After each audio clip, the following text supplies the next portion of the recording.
Hey everybody, what's going on? Hi, I'm John D. Villarreal here, and we are talking about Elon Musk and this reported deal to buy Twitter. I'm joined by phone by Paul F. Villarreal. Now, this is such a big deal. This is huge. It's such a big deal. I had to wear my Tiger shirt here. It's awesome. It's awesome. And this is so big. I mean, you're talking about a over $40 billion deal reportedly. I mean, we have so many different things here. We're live right now on LinkedIn, YouTube, Facebook, and I've got a bunch of things open up. $44 billion. Jennifer Elias, CNBC. Okay, and this was at 5:25 Eastern time here. And I'll put links in the video description on YouTube. First of all, everything we're saying is all our personal opinion only, not alleging any facts, not casting any aspersions, all for entertainment purposes only. Please check all disclaimers. And everything you do is at your own risk, not giving any kind of advice, financial or otherwise. We will dive into the analysis. We're going to have the reaction. There's so much here. I've been posting about this on LinkedIn. I've been talking about this. This is such a mega deal.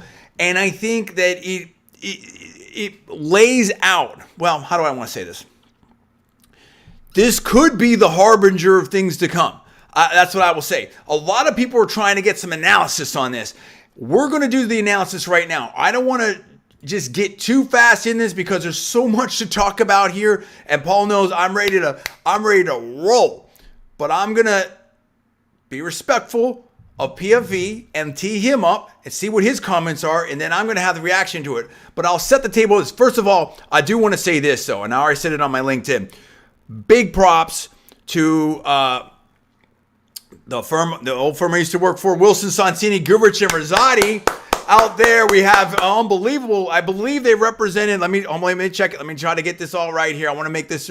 They, I believe, were the law firm of record. Hold on one second. Let me try to get this all together. It's a live show. While I do that, I'll come in. Paul, tee us up and I'll cut you off in the middle when I have it set up. What's your reaction on this immediately? This is a big deal. I felt it was going to happen. I saw the momentum.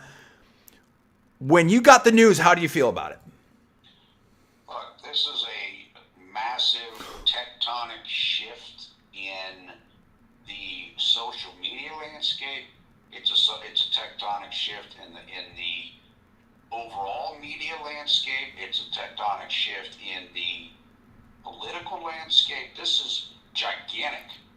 I mean, you and I have been around in the world of the internet and different various fields. We've seen social media grow. We've been involved in different media, social media, different ventures. And we know how important this has become and where it was before. This is an unbelievably huge event.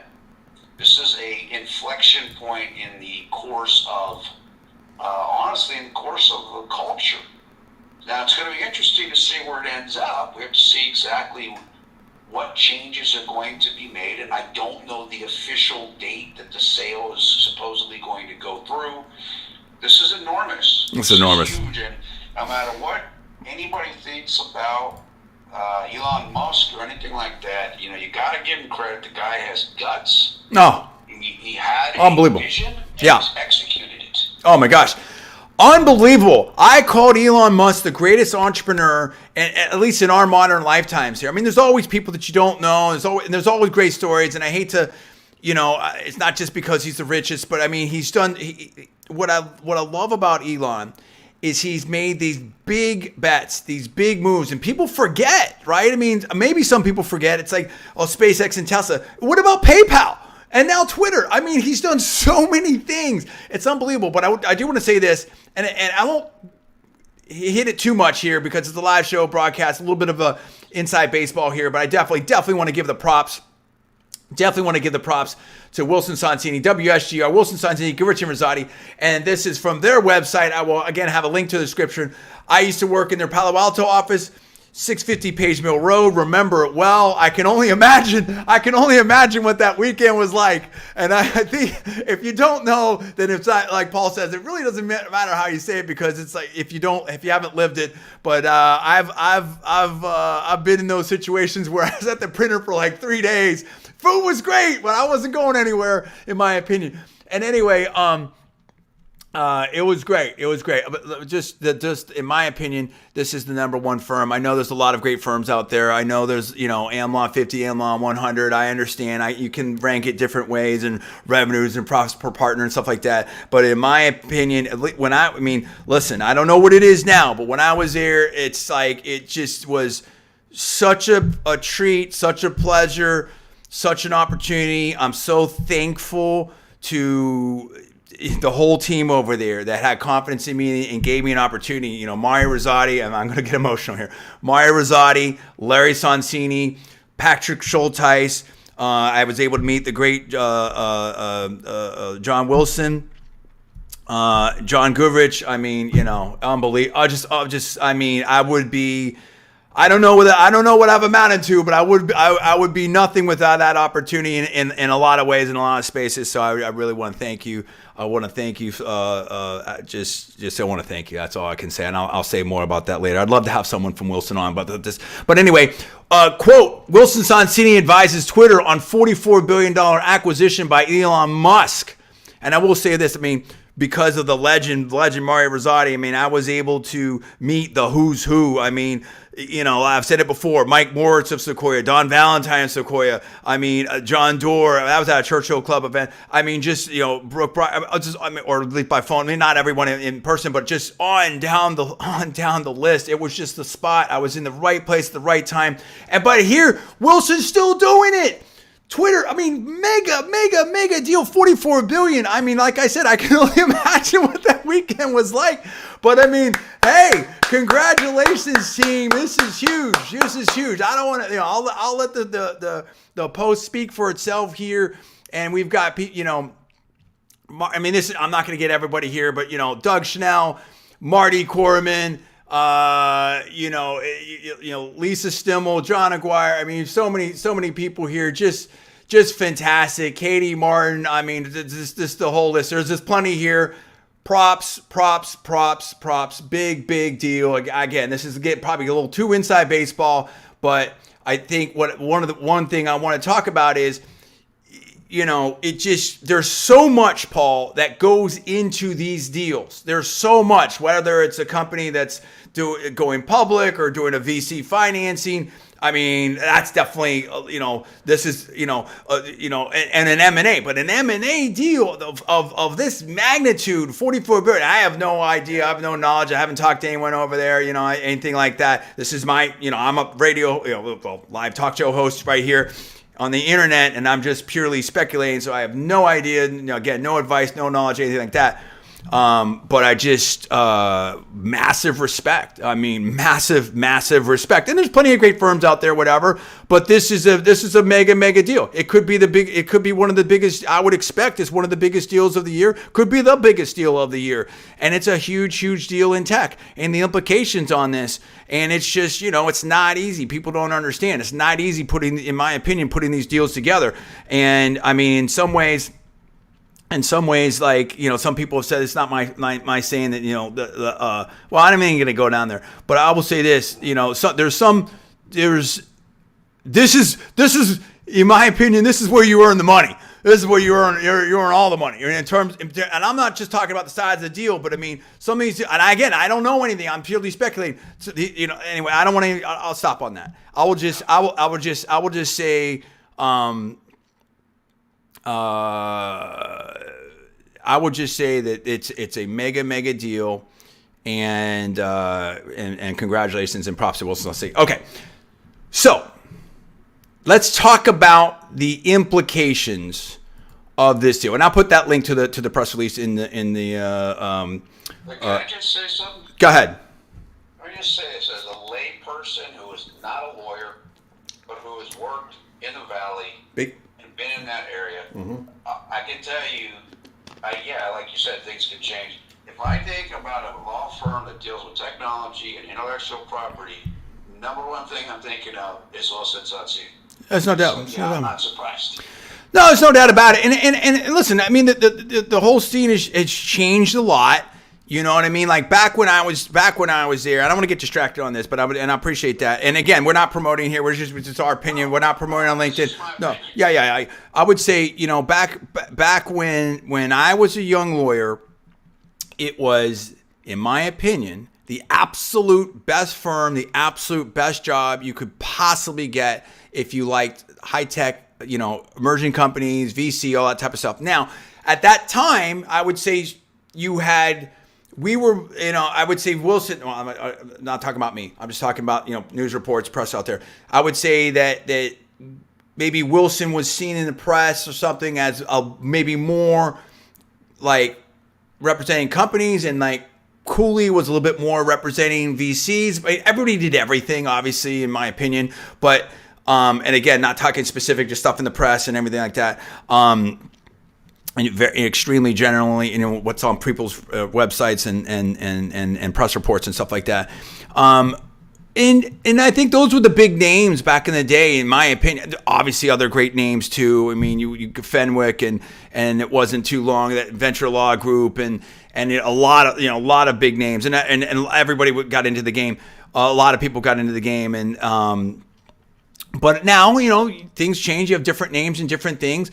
But I think that it's not just, you can't, I don't know if you're trying to say this, but I think you look at the AmLaw stuff, you can't measure impact on just, in my opinion, you can't measure impact on,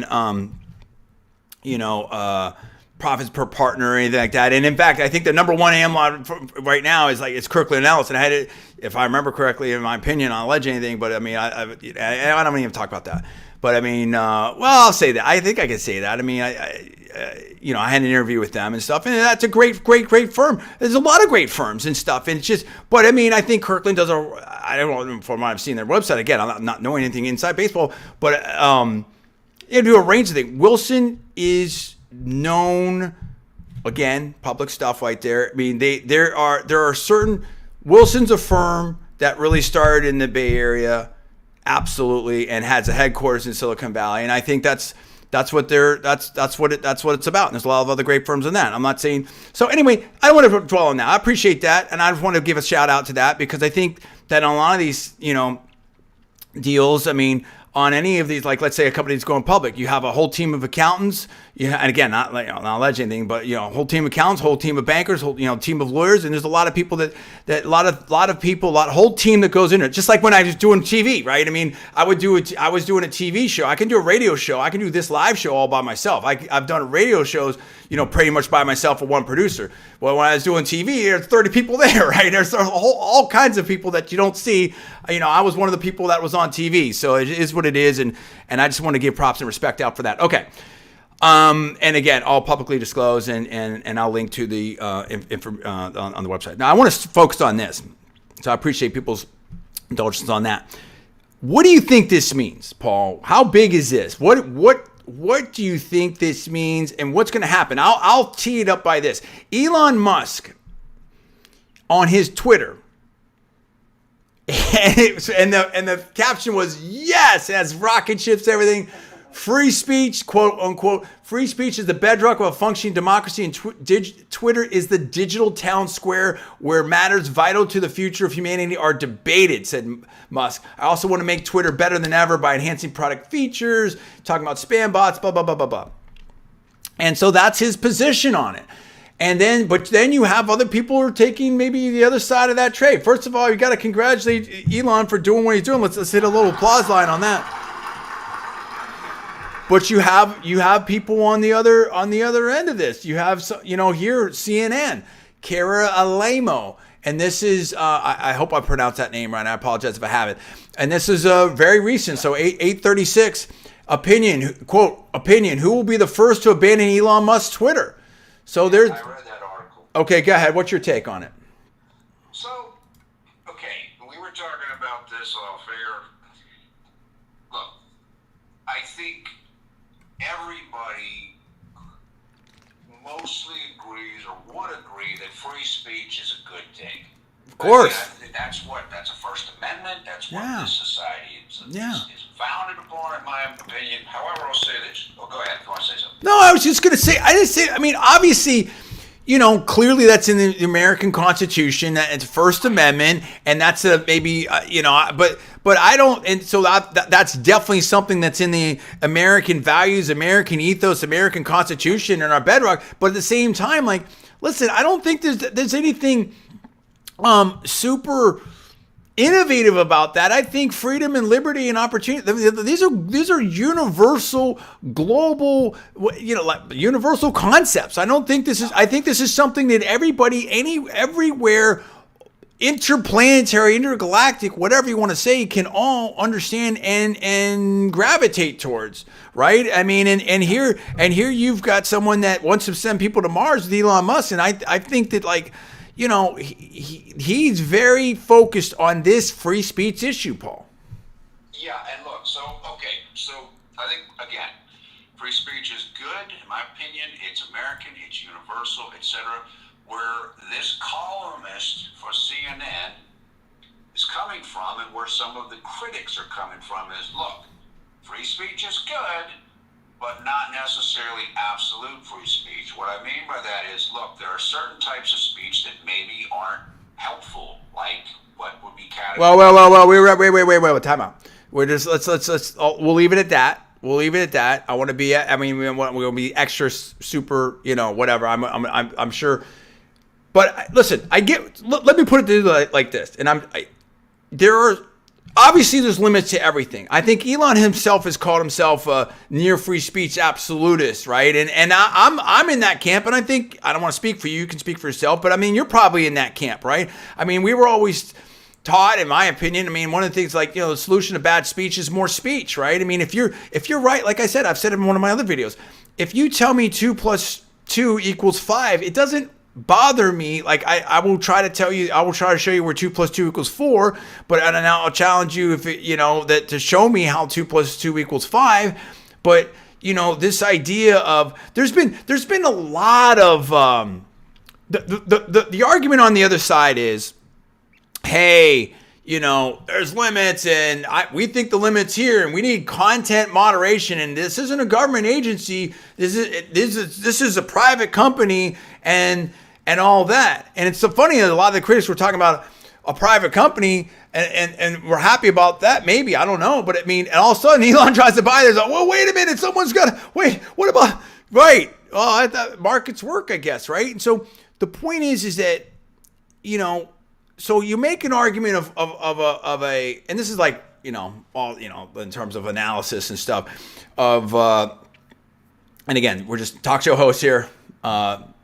Not doing it, no advice, etc., and not licensed in Florida, not practicing in Florida, no attorney-client privilege, not giving legal advice, etc. All this, I'm just being a talk show host. I'm using my analysis. So at some point you talk about the slippery slope. Okay, so where's the line, right? So if there's in everything there's some kind of limit. But a free speech absolutist might say, "Oh, okay, hey, it's way out here, right? I mean, it's as far as you can go, right?" But then other people, you need content moderation, and I'm curating, and pretty soon that slippery, it starts moving, and it becomes a significant thing. And I think a lot of people over the last, and it's not myself, it's just, again, we're not talking about any specific content, we're not talking about any specific person. I'm just talking factually, right? When you have this volume, some might even say wave, whatever, however, I'm just trying to describe something without, being reasonable and not hyperbolic or anything like that. And, when you have a significant amount of people that have been relatively high profile, some elected officials, even technically the sitting president of the United States, that gets kicked off the platform, maybe allegedly, potentially other people shadow banned, other people kicked off. It's not, there's a lack of transparency on how the algorithm works, who's making these decisions. Is it a manual review? Someone gets off and then they get back on. I think there's this thing about recently, and I don't know who it was. I'm not saying, I don't know which platform it was. An Air Force vet and student loans or something. I don't know. And I listen. I'm so busy, and you're busy, Paul. I can't. I don't monitor everything, and I'm not here to espouse or proclaim, on any specific thing. But when there's a significant volume of this, and there are elected officials, I think Senator Paul had something going on there. I don't know. I mean, there's just different things out there, and again, we're not going to get into the specifics of the merits of different things or whatever. I'm just trying to, at a very, very high level, other world leaders are like, wait a minute. I think there was a reaction out of, I may be getting it wrong. I want to say Africa. I think somewhere in Nigeria. I think there was like pushback on one of these things. Hey, you know what? We're taking a look at, there's been pushback other places. Yeah, it was Nigeria. Yeah, exactly. And I mean, people are like, wait a minute. You can shut down a politician? We're not so happy about that. And yet at the same time, then you've seen other situations where, and again, we're saying super duper high level on this globally, where maybe companies want access to different markets, or there's different, there's different people feel differently about different things, and globally. And there's a lot of different, I think there's 192 countries. I don't know. I'm sure I'm getting that wrong, but I think it's somewhere in that zone. And there's different rules and regulations and stuff. And there's certain rules, and there's rules about, libel and privacy and things like that in the U.S. And there's different rules about different things like that in Europe, and et cetera. And so if you want, there was questions about consistency or even hypocrisy in terms of how these things are dealt with by these tech companies that are global with the internet on a global basis. And in that mix and milieu, there became, and again, I don't want to get into the left-right thing. I don't want to get into politics. I don't want to get into all that. There'll be a time for that, and I am the political expert or a political expert in my opinion. And I definitely think and this is, I think, part of it. I think we need a discussion. I'm gonna get you in here in a second, Paul. I promise. I just got to tee up a couple of other things here because it's a complex thing. We have to talk to each other. There has to be a platform where it's a town square, public square, where people can talk to each other. I went to school at Berkeley, and I'll say this. I'm not gonna go into a long story. I'll just touch it real quick. There was a Sproul Plaza, right? Free Speech Plaza, super famous. Nationally famous, world famous, 60s, all that type of stuff. And you could go there and sing and dance and do your thing and pass out whatever. I saw all kinds of stuff in Sproul Plaza. But everyone had an opportunity to do their thing. And why can't, metaphorically, Twitter or something be like that? And I think there was this, I don't know how to say, almost a class. I mean, it was just like, who's verified and blue check mark and who's not. And it became almost like who's authorized to speak, who has the right to speak. And that's right. Paul, go ahead. Tell me on that, because I know you can talk on that. Go ahead. And look, like what I was saying before, again, I'm not telling you what I think. I'm telling you what the columnist of CNN thinks. So this wasn't my argument. It was their argument. Okay, just be careful. Go ahead. Be careful. I understand all that. Okay, go ahead. I totally understand. The point is what you said, which is basically the argument. The columnist is, hey, is it going to be enough content moderation, or is it going to be whatever? And if there's not enough moderation, then it's not going to be a good place or whatever like this, in their opinion. Let me say this, and I know not to. Just so the audience knows, I know Paul knows he's my brother. I mean, it's a live show, right? Paul's done media with me before, whatever. The only reason I will try to step in there is just to be extra super duper cautious and all that type of stuff. So I'm not trying to be rude to him. I definitely want to give him a say. So I just want to explain that to the audience. Go ahead, Paul. Continue. Right. So yeah, the person is thinking that the argument of people who are not happy with or concerned about Elon Musk buying Twitter is, hey, maybe we're not going to have enough content moderation of questionable statements put on Twitter now. So that's what the counter argument is. Whereas Elon's like, look, the radio dial here has gone too far towards censorship, in his opinion. Whereas he's thinking more like that. Whereas the other side of the argument is thinking, well, we need to have appropriate content moderation, and so that's where they're coming from, and that's that's what the debate is. Well, and I think to say this, and we're not going to go too far on this, but to say this, listen, I think people understand. I've been out there. I've been a quasi-public figure for a while, and I've done a lot of talk shows in major markets, most recently in Miami. I don't think it takes a rocket scientist to figure out where I'm coming from. I'm conservative, almost libertarian, but my dad was up for a big job in the Clinton administration. My brother is up for a big job in the Biden administration, or I don't know the exact specific daily right this second status of that.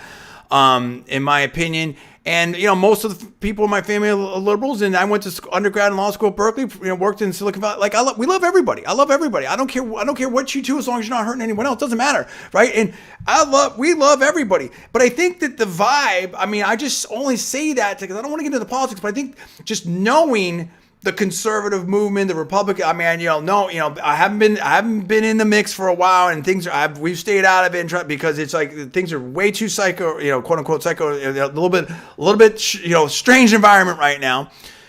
And I think just people are just tired of it.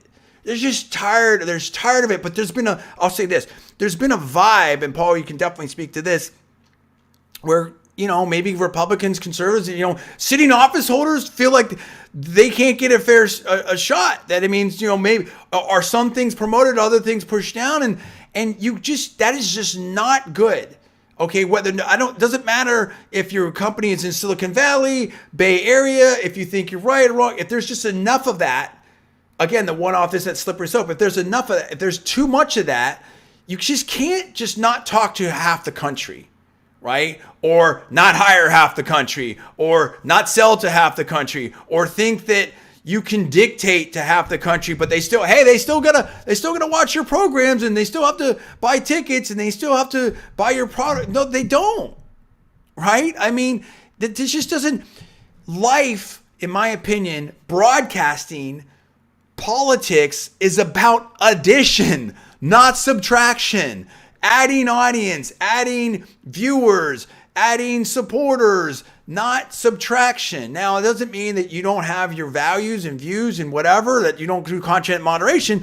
But when content moderation, Paul, and I'm going to tee you up for this, when it flows over and people question whether it's maybe too one-sided, or people who are maybe moderate, independent, maybe slightly right of center, feel like they can't get a shot, or it's unfair, the platform, then I think it becomes a big question mark. And I think that people have spoken at, whether it's Elon or I think Joe Rogan, et cetera, Paul. Yeah, I mean, look, I think that something that really, you mentioned this earlier, in various political figures around the world being concerned with some things. If you have a group of people just say, that's sitting in an office in Silicon Valley, and right, they're deciding what an elected politician can and cannot say. I mean, it's not hard to see that can be problematic. Yeah, right. You're making the decisions right over and above what an elected person's doing. That's kind of, so that doesn't make sense to everybody. And look, you've talked about this, and we want everybody to come together and be unified. Exactly. To get away from the polarization, but you can't do that if you're not listening to the other side. And if they don't have a voice, you can't hear them. Well said. Perfectly well said. That's it. Right. That's the thing. I look at stuff. I mean, just yesterday I was looking at newspapers globally, like, I mean, Paul, I mean, and we grew up with it in our household, right? Our dad was a public servant, right? And he worked for Housing and Urban Development. He worked under Jack Kemp in DC for a while. And this is when I was a kid and stuff. And, he was executive director of Housing Authority in San Antonio, San Diego, Contra Costa. And he would come home, and this is like way back in the day. We would always have Time, Newsweek, I think the New York Times, Washington Post, USA Today. Go. That means different newspapers. You'd always be Contra Costa Times, of course. Always be grabbing. Now it's the East Bay Times. Always be grabbing the newspapers. We would watch PBS NewsHour, Jim Lehrer. We'd be watching CNN when it came in. Bernard Shaw. The ABC News. Peter Jennings. I can remember Cronkite. I mean, we grew up with that. We grew up with all this, so just multiple sources, let alone Financial Times, Investors Business Daily, Economist, all that stuff. You want the most, you just want as many sources as possible. And the beautiful thing about the internet is now that conversation is dramatically increased and it's global. We can see and listen to the world. But if everyone starts, and this is the thing that I thought was very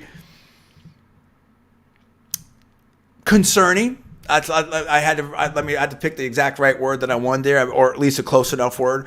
The concerning with the whole thing that happened to President Trump, and I don't want to get into this. And I know, you even say that the name, and some people maybe don't like that, but it is the absolute pinnacle example. A sitting president, was kicked off Twitter, and very rapidly, here comes these other platforms too. So if you have a consolidation of the public square function, and all of a sudden you see these companies acting in lockstep, and forget about Trump. We've seen this before where something happens and all of a sudden, you're kicked off all these platforms. That then, as you were saying, Paul, if you're a world leader out there, you're thinking, wait a minute, who controls this? And I'll put this on the table. And listen, we've been on YouTube for a long time. We love YouTube. We've been on, do I think that and again, I don't know. I'm not trying to say, I don't, how do I say? I'm going to be very careful here. I'll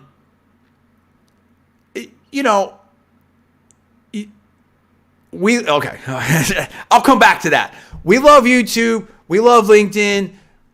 Love Facebook. I haven't really been on Facebook for a while. Other than doing the shows, but all of the platforms have their uses. People just want a fair shot. That's it. To some degree, if you're going to do your own part publishing, and I know I've had these discussions about, hey, how best to grow the ecosystem. And I thought a lot of my ideas were good. And I think I've seen a lot of my ideas out there, or at least I'm not saying the only one, but when you do that, you get involved. When you're elevating certain people and maybe not, then you're kind of picking winners and losers to some extent, right? You're picking sides. And there could be great reasons for that, but the more involved you are in that, you want a fair platform. You want fair platforms. You want open playing fields as much as you can. And really, the focus of these companies should really be on providing a platform with it without picking winners and losers. I really believe that. But let's talk to Jack. Let's not talk to, but let's see what Jack Dorsey has said here, because he said something very interesting. I'll put this on the table and we'll try to wind it down here. But there's so much to talk about. I'm sure we're going to be talking about this, longer. And Paul, I'll definitely let you say whatever you need to say. CoinDesk Business. Dorsey praises Musk. Quote. This is from Danny Nelson, and this was later tonight. And this was about an hour ago. A little over an hour ago. Quote, Dorsey praises Musk's Twitter by Elon. Quote, Elon is the singular solution. Quote, taking it back from Wall Street is the correct first step. Unquote. That's the founder. That's the Twitter founder. I mean, that's a big statement there, Paul. What do you think of that? I think it's great. I think it's right. And look, it's just what you said before. Just coming back and working towards a close here. We want everybody should be respected. Everybody Absolutely deserves a voice. Yep. Who conducts themselves appropriately. We can't say don't be crazy. But everybody that's acting and trying to just have a voice and participate should have a voice and participate. I think that's what Elon's vision is. That's what he wants to recapture in Twitter, and I'm all for it. And let's see where it goes. Here, right here is these are the pull quotes from Dorsey. Quote, Elon, and then I'm assuming this is on his Twitter feed, so I'll put that in the YouTube description. Quote, Elon's goal of creating a platform that is maximally trusted, quote, maximally trusted and broadly inclusive, unquote, is the right one. Also, quote, this is the right path. I believe it with all my heart, unquote, Dorsey. I mean, that dude. That's it. That's the statement. That's the point. That's the point. And it's like I'll go this far with YouTube. I'll go this far with YouTube. And look, I went to a playlist live, and this is back when it was a big thing. I don't even know if they still do it again. It was in Orlando, and I somehow got my way in there, whatever. Okay, and officially, I did everything I always do. Yeah, I do everything legit. In my opinion, I certainly try to. And the organizers let me in the whole thing. It was great, and I appreciate it and all that. Okay, and we had I had a big channel. We were doing, it was going great guns at the time. I mean, really, really strong. This is back in the day. One of the original, we were in that second wave. One of the original founders, and you had to apply. It was a huge deal, right? It was a big deal. And there's not like, I'm not talking 10. I mean, it was like lots, but I mean, it was a big deal. And so anyway, I get there and who's who right there. I don't want to necessarily drop too many names, but I mean, it was a who's who, okay, of at that time, YouTube, I guess big name, big, celebrities, whatever, stars, I don't know, however you want to call it. I'll call them stars. Why not? And, Shay Carl was there. I can just go on down the list. And, there were people on the table that were talking and speaking, and I may even have videos of that somewhere. I don't know. I can't remember. And, we weren't on I wasn't on the table. Right? No one asked me to speak.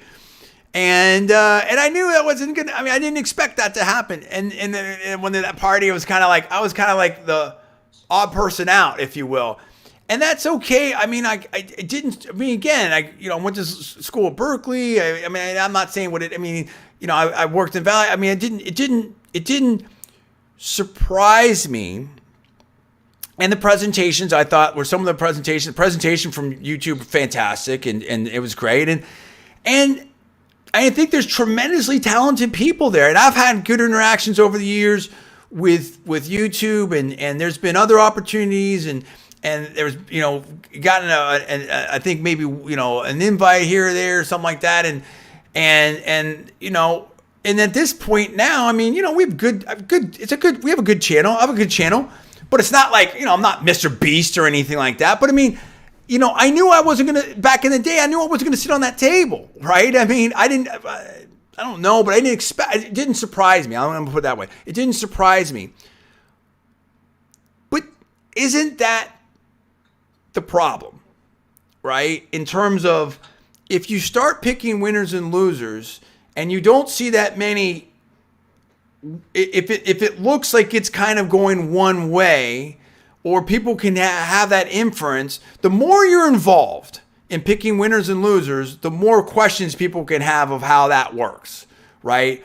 And then if it starts looking like it's all one way, not all one way. I'm not alleging anything, right? I mean, significantly, and this is tech and the socials in general. Then people are like, and there's been lots and lots written about this, right? I mean, all kinds of people. I think Glenn Greenwald. I mean, you go on down the list. I mean, people are, Barry Weiss. People are that are liberals, right? It's just not a good thing. It's not a good thing for democracy and stuff like that. So how do you? And I understand the dilemma. Take all the politics out of it. How do you have a platform where everyone can do their best work and basically the market decides, and yet encourage and spotlight creators that aren't just the big mega stars from Hollywood, and obviously you're going to see those too, or the big new music video release, and there's challenges with this, and the skill set of being a great tech company is different than being a great media entertainment a studio. And I've had these discussions, and the same thing. Like I've tried to build, like I tried to help the Miami tech ecosystem. I've tried to help, and hopefully I think I was, I don't know, I would say successful. Maybe a mini thought leader in how to build the media and social media ecosystem and what goes into that and how that all works. And again, that's having my background and having the range of skill sets that I have. You can't find anyone else like me that's done all these things. I'm not going to go into that. It's not about me. It's not about the resume, but it's just to make a point.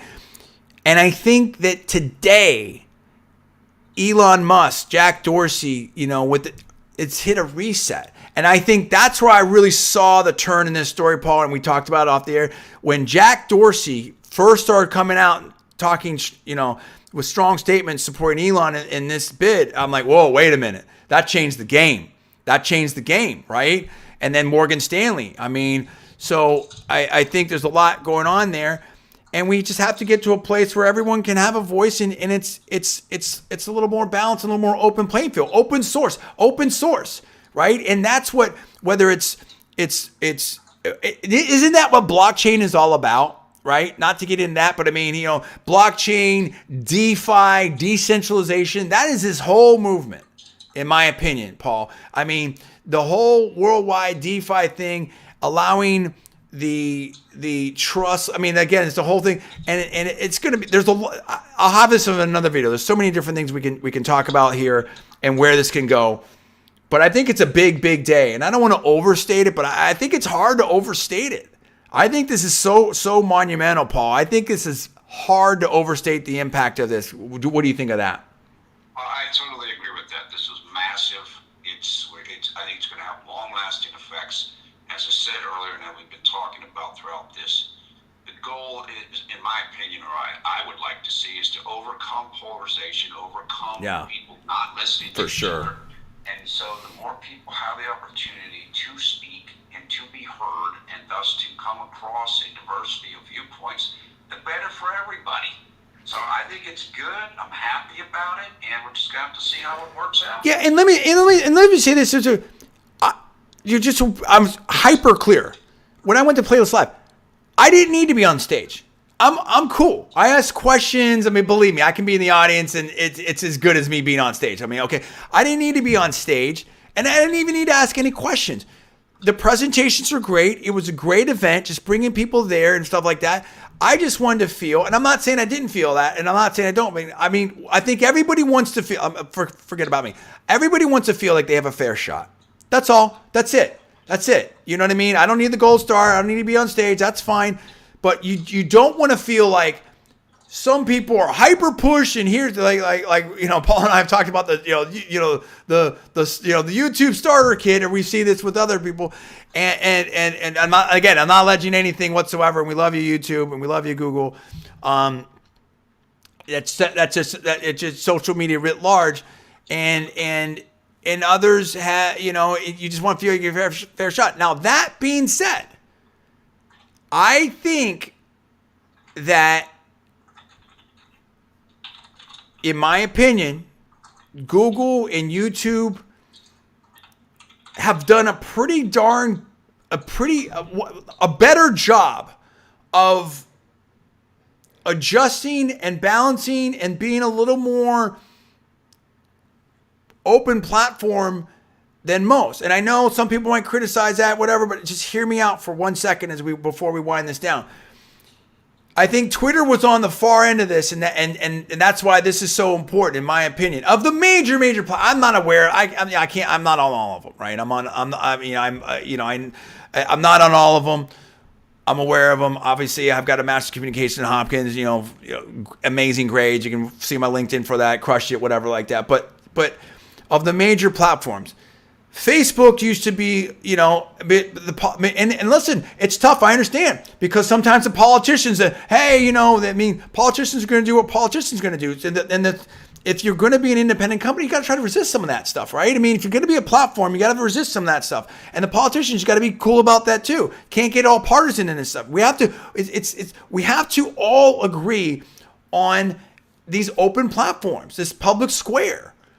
And we have to be disciplined in that, right? We have to, be almost free speech absolutists. But I think that there are people that are really succeeding that have just come on YouTube that, never heard about. And it's like, that's the thing. Like if I get beat, quote unquote beat fair and square, I have no complaints on that. I've never had a complaint on that athletically. Paul, you know me well enough to that. I'll never have a complaint about that or creatively or anything like that. Just give me a fair shot.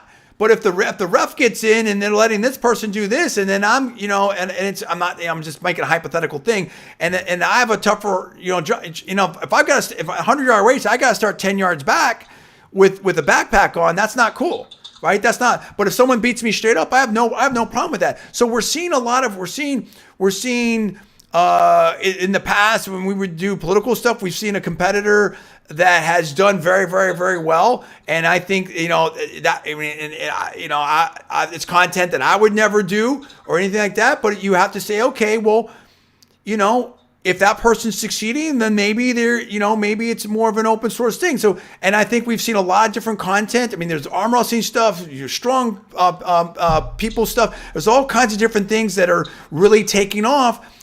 And I think you have a fantastic diversity on YouTube that I do think can also improve and get better as well. So I think all of us can improve. We can commit to all this. I know LinkedIn's making a big move. I'm a LinkedIn creator.